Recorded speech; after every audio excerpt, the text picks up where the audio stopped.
Okay, good morning, children. Today we are going to learn Indian relief features. భారతీయ భౌగోళిక స్వరూపాలు. This is the first lesson of 10th class social studies in paper 1. It is the most important chapter for the examination point of view. అదేవిధంగా భారతీయ భౌగోళిక స్వరూపాలు అనే ఈ పాఠ్యాంశం అతి ముఖ్యమైనటువంటి పాఠ్యాంశం. దీనిలో ఈరోజు మనం ఇండియన్ రిలీఫ్ ఫీచర్స్ అనే పాఠంలో భాగంగా ఈరోజు మనం లొకేషన్, ఉనికి, బౌండరీస్ ఆఫ్ ఇండియా, అదేవిధంగా ఇండియన్ స్టాండర్డ్ టైం, భారత ప్రామాణిక సమయం, అండ్ 82.5 ఈస్టర్న్ లాంగిట్యూడ్, 82.5 డిగ్రీల తూర్పు రేఖాంశం, అలాగే థర్డ్ వన్ జియోలాజికల్ బ్యాక్గ్రౌండ్, భారత భూగర్భ నేపథ్యం. ఈ వీడియోలో మనం భారతదేశం యొక్క ఉనికి, లొకేషన్ ఆఫ్ ఇండియా, రెండు ఇండియన్ స్టాండర్డ్ టైం, భారత ప్రామాణిక సమయం, at the same time 82.5 eastern longitude, భారత ప్రామాణిక రేఖాంశం, and geological background of India, భారత భూగర్భ నేపథ్యం. ఈ అంశాల గురించి క్షుణ్ణంగా మనం నేర్చుకుందాం. భారతదేశం యొక్క ఉనికి.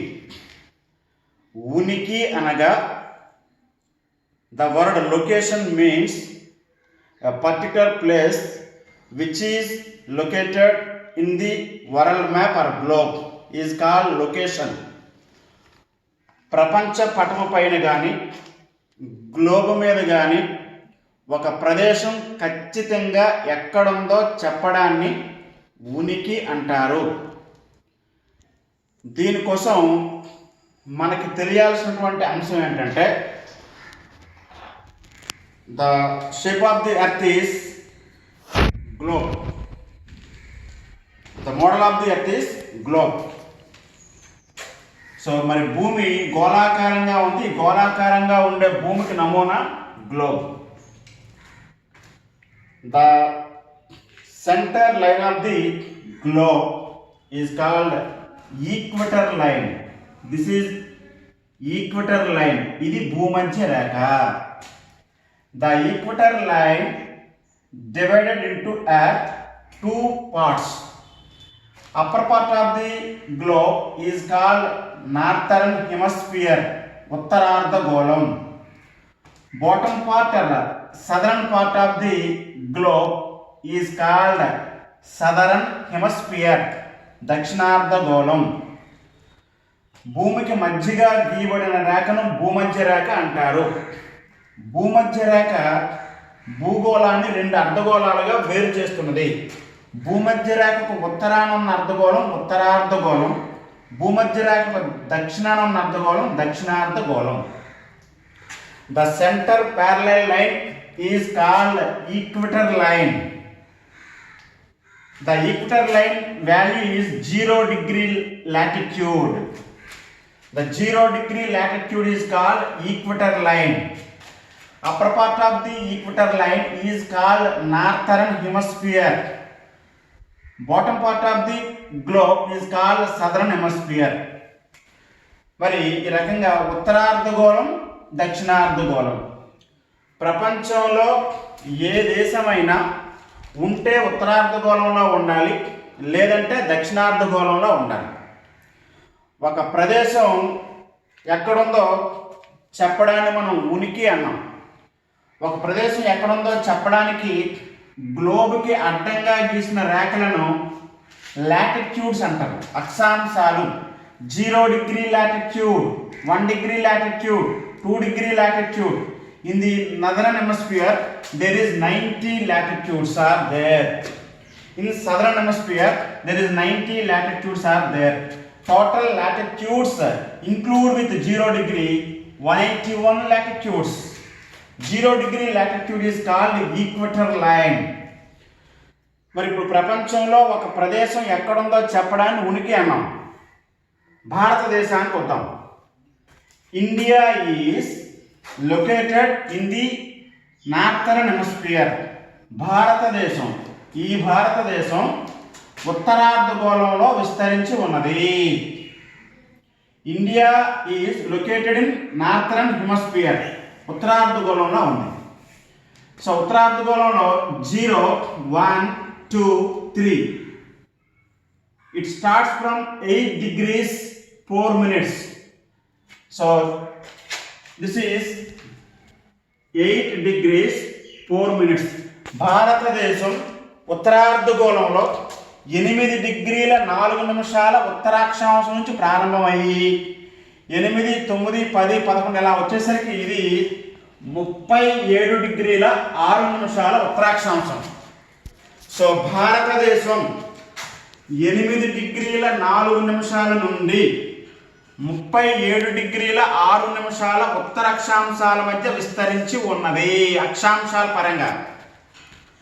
So according to latitudes, India is located in the northern hemisphere between the latitudes of 8 degrees 4 minutes northern latitude to 37 degrees 6 minutes northern latitude.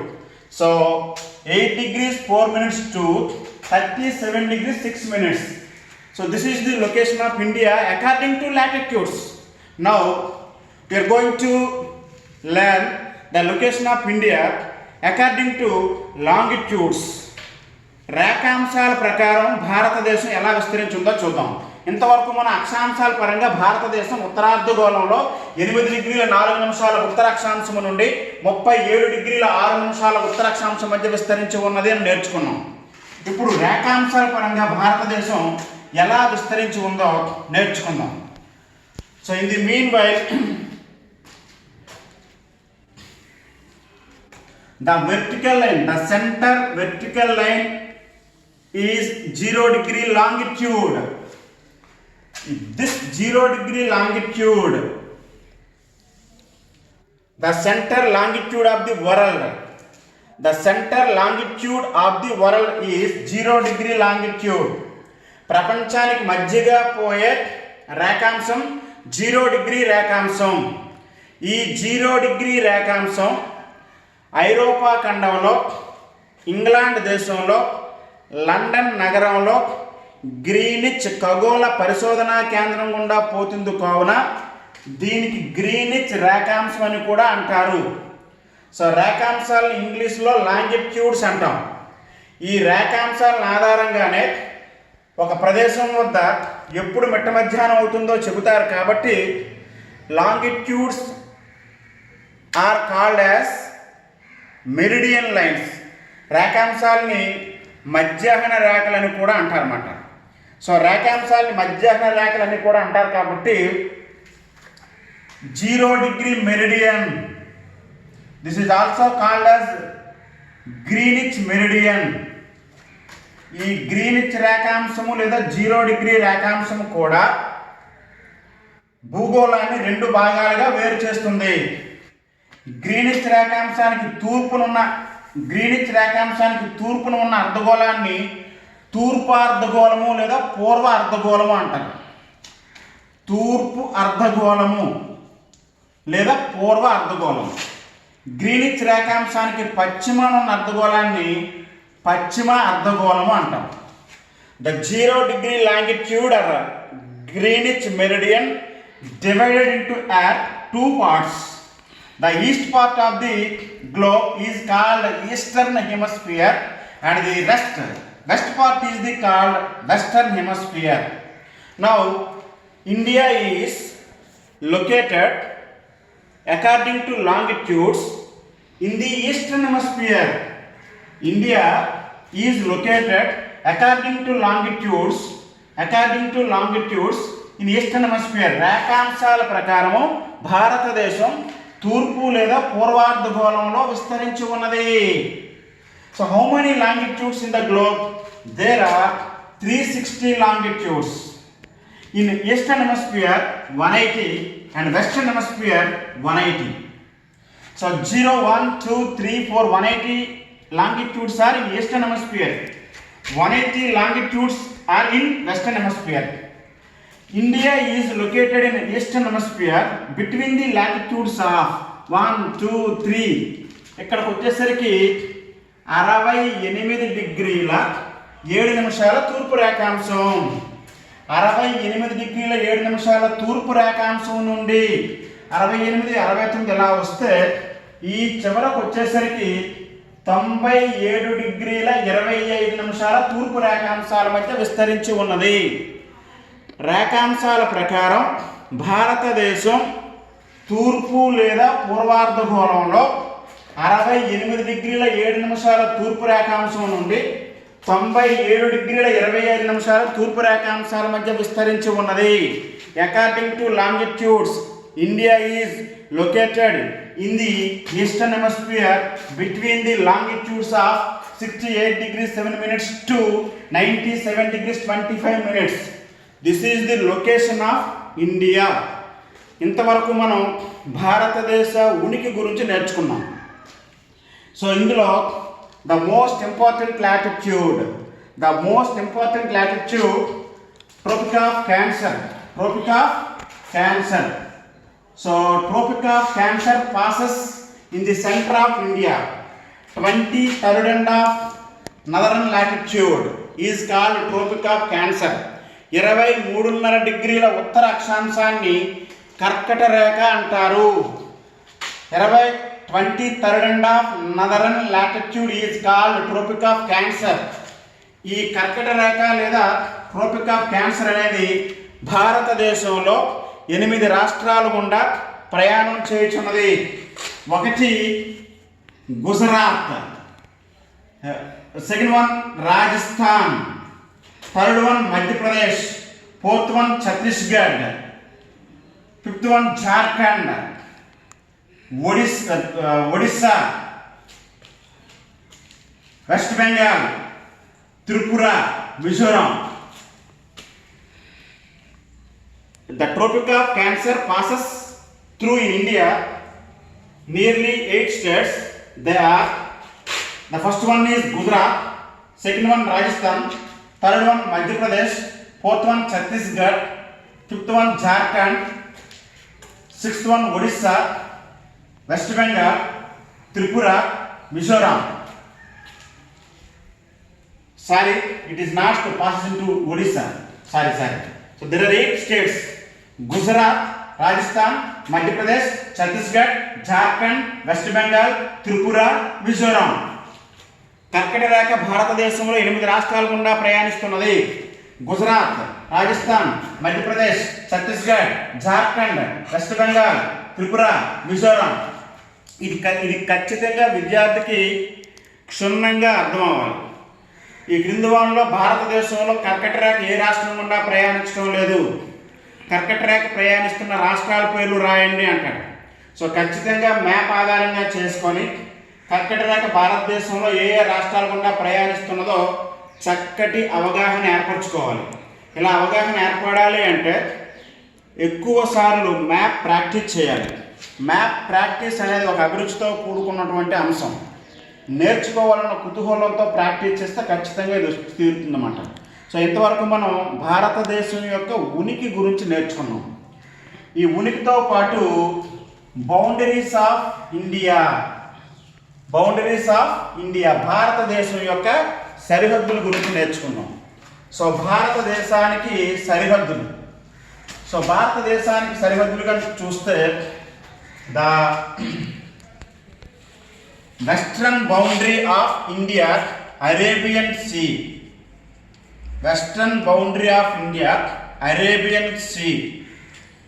And the southern boundary of India, Indian Ocean. And the eastern boundary of India, Bay of Bengal.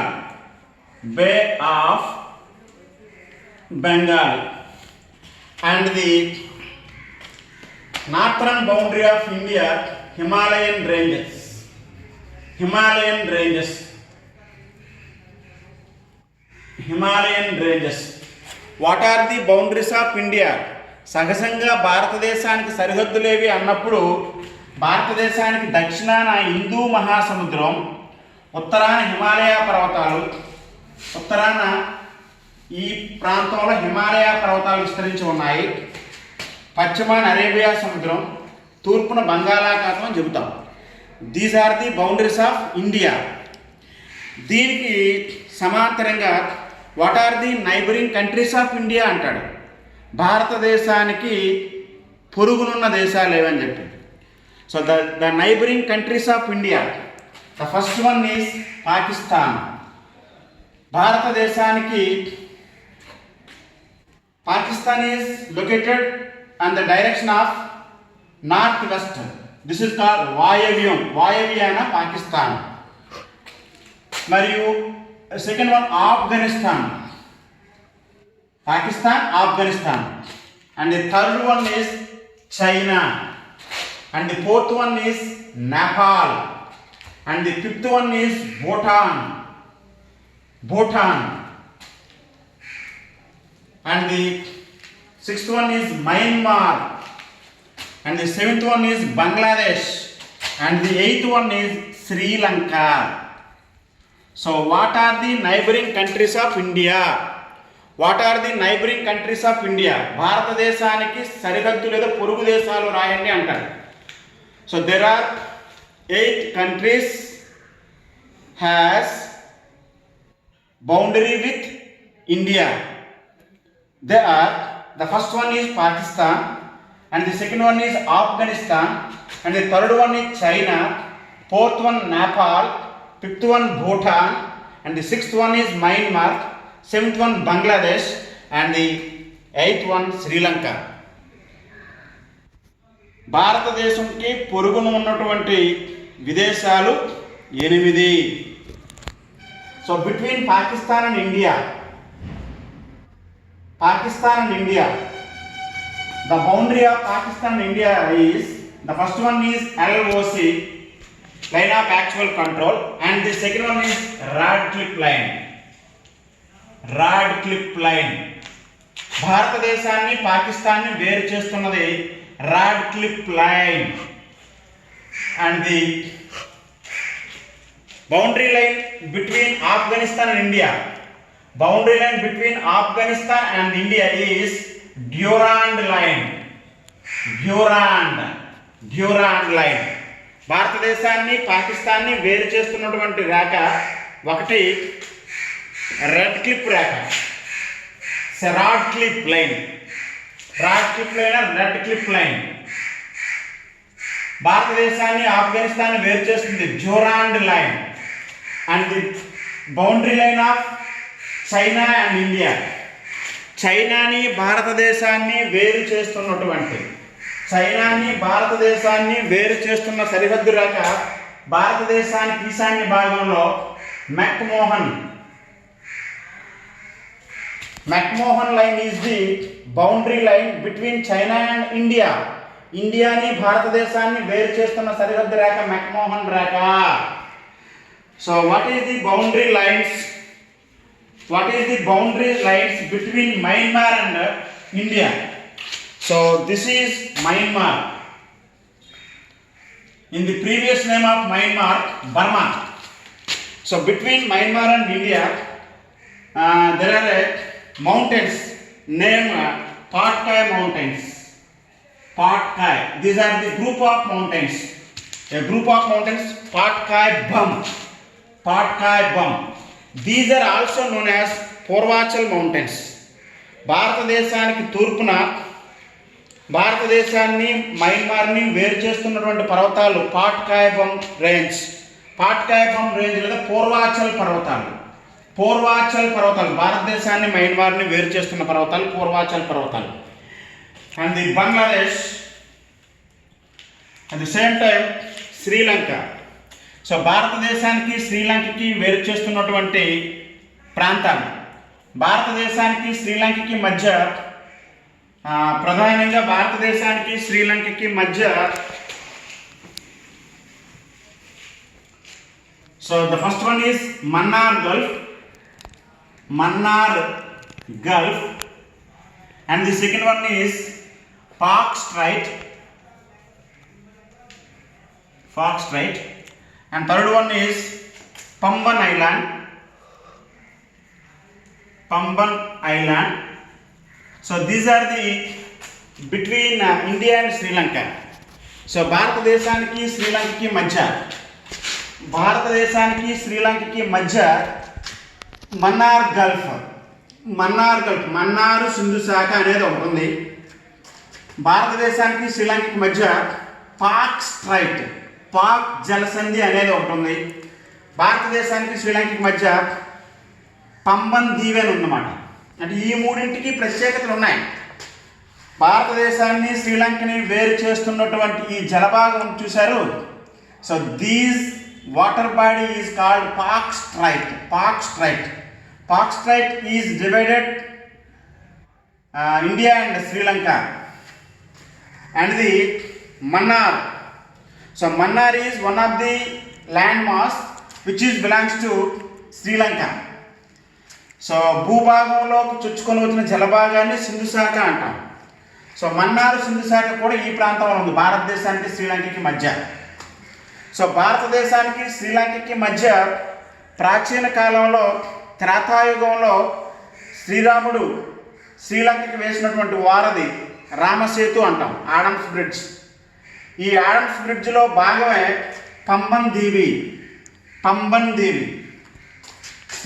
భారతదేశానికి శ్రీలంకకి మధ్య చాలా ప్రాచీన కాలంలో శ్రీరాముడు వేసినటువంటి బ్రిడ్జిని రామసేతు లేదా Adams bridge అంటున్నాం కదా. నీటిపై తేలియాడే రాళ్లతో ఆ బ్రిడ్జ్ నిర్మించడం జరిగింది. ఆ నీటిపై తేలియాడే రాళ్లతో కూడిన ఒక భూభాగం ఉంది. ఆ భూభాగాన్ని పంబన్ దీవి. భారతదేశానికి శ్రీలంకకి మధ్య శిలా ఉపరితలం గల దీవి ఏది అంటాడు, పంబన్ దీవి. So these are the neighbouring countries of India. భారతదేశానికి చుట్టూ ఉన్నటువంటి పొరుగు దేశాలు. Now we are going to learn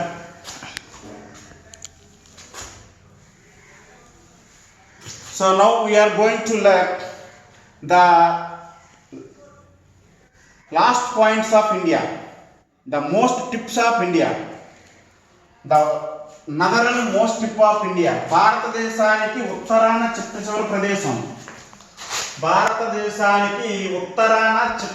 చివరి ప్రదేశం కిలిగ్ దావన్ పాస్. భారతదేశానికి తూర్పున చిట్ట చివరి ప్రదేశం అరుణాచల్ ప్రదేశ్. భారతదేశానికి పశ్చిమాన చిట్ట చివరి ప్రదేశం Rann of Kutch. So the northernmost tip of India Kilik Dawan pass is one of the mountain. These mountains are situated in Jammu Kashmir. భారతదేశానికి ఉత్తరాన చిట్ట చివరి ప్రదేశం Kilik Dawan pass.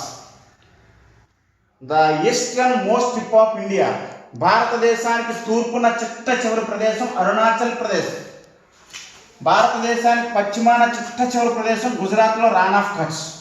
So coming to an important point according to textbook, the southern most tip of India. textbook లో the southern most tip of India అని చెప్పి Indira point గురించి ప్రస్తావన ఎక్కువగా ఉంది. ఇందిరా పాయింట్ గురించి రాయండి. Right about Indira point. 1 mark question రావచ్చు, 2 మార్క్ క్వశ్చన్ రావచ్చు. Most important. So Indira point. ఇందులో మనం ఏం చెప్పాం, చివరి భాగాలు చెప్పాం.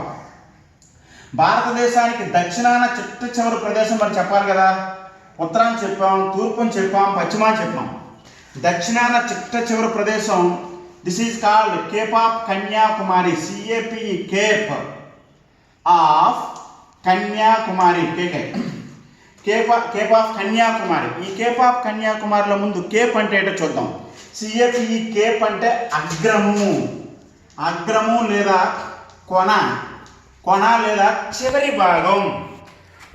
సముద్రంలో చొచ్చుకొని వచ్చిన ప్రపంచంలో దక్షిణ అమెరికా చివరి భాగం కేప్ ఆఫ్ హార్న్. ఆఫ్రికా ఖండంలో చివరి భాగం Cape of good hope. India చివరి భాగం కేప్ ఆఫ్ కన్యాకుమారి. ప్రపంచ పటాన్ని పరిశీలన చేస్తే సముద్రంలోకి చొచ్చుకొని వచ్చిన సన్నని భూభాగాన్ని కేప్ లేదా అగ్రం అంటాం. ప్రపంచంలో మూడు అగ్రాలు ఉన్నాయి. దక్షిణ అమెరికాలో కేప్ ఆఫ్ హార్న్, ఆఫ్రికాలో కేప్ ఆఫ్ గుడ్ హోప్, ఇండియాలో cape of Kanyakumari. So Kanyakumari అగ్రము ఇండియా, గుడ్ హోప్ అగ్రము ఆఫ్రికా, హార్న్ అగ్రం దక్షిణ అమెరికా. సో భారతదేశానికి దక్షిణాన చివరి ప్రదేశం కేప్ ఆఫ్ కన్యాకుమారి అగ్రం. ఇదేంటి మాస్టారు ఇందిరా పాయింట్ గురించి చెప్తామన్నారు, కన్యాకుమారి గురించి చెప్తున్నారు. Okay, coming to the point. భారతదేశం, దిస్ ఈజ్ మెయిన్ ల్యాండ్. భారతదేశం అంటే ఇది ఒకటే కాదు. భారతదేశంలో అంతర్భాగం బంగాళాఖాతంలో ఉన్నటువంటి అండమాన్ నికోబార్ దీవులు, అదేవిధంగా అరేబియా సముద్రంలో ఉన్నటువంటి లక్షద్వీపులు కూడా ఇండియాలో అంతర్భాగం. These are Lakshadweep islands, these are Andaman Nicobar islands. These are two groups, Andaman Islands and Nicobar Islands. In Nicobar Islands, the southernmost tip of India, భారతదేశానికి దక్షిణాన చిట్ట చివరి ప్రదేశం Indira point. The previous name of Indira Point,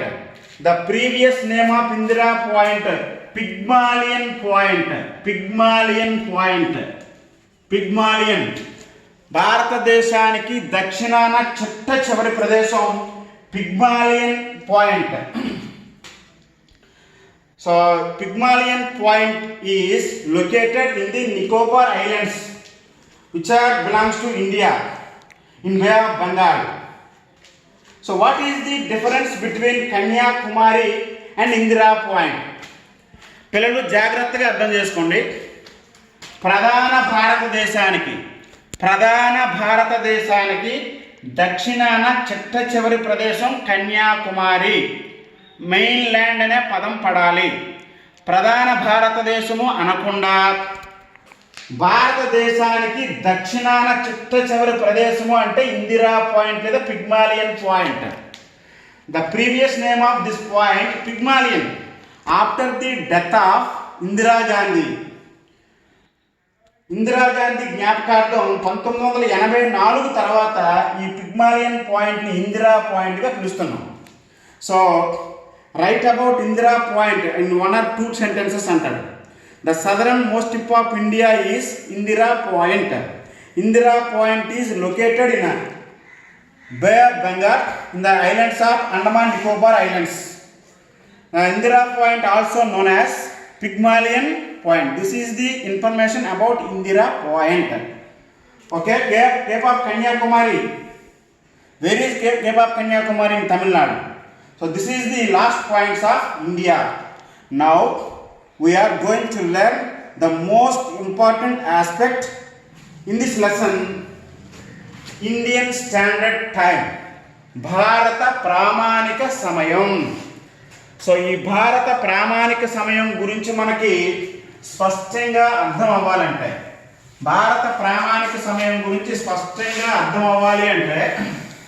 ఒకసారి మనం ఈ ప్రామాణిక సమయం తెలియాలి అంటే ప్రామాణిక రేఖాంశం తెలియాలి.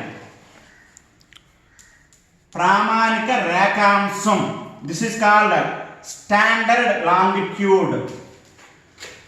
ప్రామాణిక సమయం తెలియాలంటే ప్రామాణిక రేఖాంశం తెలియాలి. రేఖాంశాల గురించి తెలియాలి. మనం ఏం చెప్పాం, భూగోళంకి మధ్యగా నిలువుగా గీయబడిన రేఖ గ్రీనిచ్ రేఖాంశం అన్నాం. So this is Greenwich meridian, 0 degree longitude. The 0 degree longitude divided into Earth 2 parts, eastern hemisphere, western hemisphere. In eastern hemisphere there are 180 longitudes are here. In western hemisphere 180 longitudes are here. The total longitudes of the Earth 360. భూగోళంపై నిలువుగా గీయబడిన మొత్తం రేఖాంశాల సంఖ్య 360 రేఖాంశాలు. ఇక్కడ జాగ్రత్తగా ఎప్పుడూ మర్చిపోకూడదు.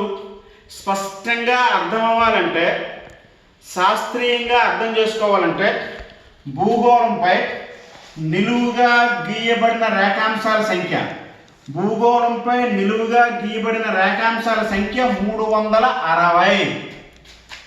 భూమి తన చుట్టూ తాను తిరిగి రావడానికి the duration of the earth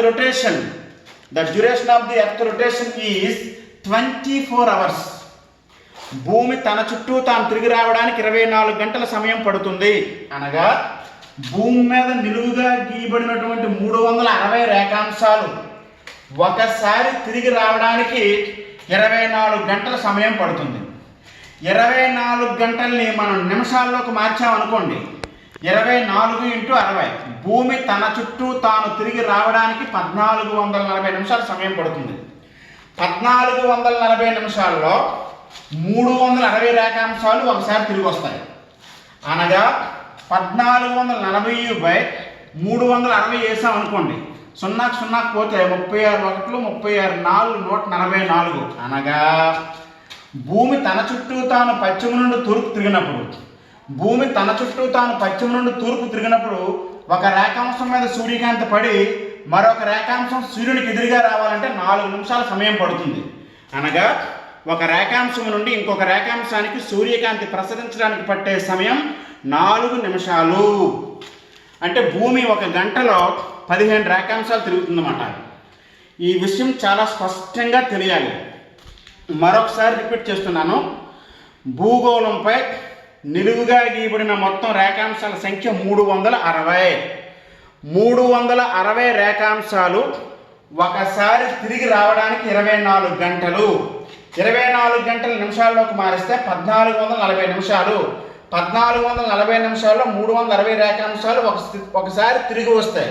ఒక రేఖాంశం నుండి ఇంకొక రేఖాంశానికి సూర్యకాంతి ప్రసరించడానికి పట్టే సమయం 4 నిమిషాలు. అనగా భూమి ఒక గంటలో 15 రేఖాంశాలు తిరుగుతుంది అని అర్థం. సో ఇక్కడ మనకు తెలియాల్సింది ఏంటి?